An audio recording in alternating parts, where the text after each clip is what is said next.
عندي شركة عقارات وعايز أعمل كامبين على نظام الطيبات أنت وشركتك تعملوا له، عايز أجيب lead جامدة جدًا، بس قُل لي إزاي؟ والله نظام الطيبات أنا ماشي بيه بقى لي 6، 7، 8 سنين بفضل الله، وهو السلام النفسي، نظام الtransparency الشفافية، كل باختصار إن أنا عندي سلام نفسي ناحية الad account يبقى بتاعك، أنت اللي تشوف الكامبين، تشحن الفلوس بنفسك، تشوف الكامبين حلوة والّا لأ، سعر الlead وممكن توقفها بنفسك، كمان الpage لازم تبقى بتاعتك أنت، ما ينفعش تبقى بتاعتي وما اوزعلكش lead، إحنا ما عندناش permission نشوف الlead.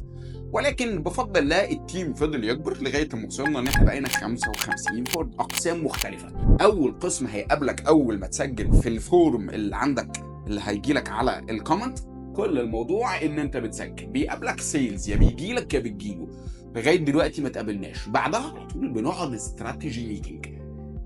الاستراتيجي ميتنج دي بنطلع ببلو براند بتقول فيها هنعمل ايه وايه المشروعات وايه الحاجات اللي المفروض نعملها. اتفقنا على حاجات ثابته معاك انت والسيلز بتاعك.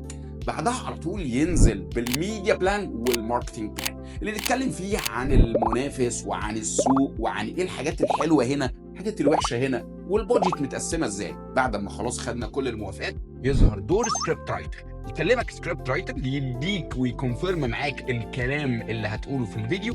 بعد الكونفirmation تاني يوم ينزل الكاميرا معاك، ميديا برودكشن كامله، تنزل لك السايت، تنزل لك الموقع، تنزل لك هنا في الاستوديو بتاعنا او تنزل لك في الشركه او ممكن نصورك في العربيه.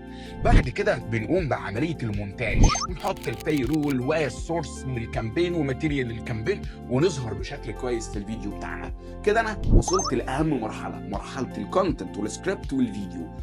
كل الحاجات دي مرحله مهمه، يظهر بعدها دور الاكونت مانجر، جاست ان هو ياخد الفيديوهات يبدا يشغل الكامبين بشكل بروفيشنال بطريقه واودينس تساعدك على ان انت اللي تبقى كويسه.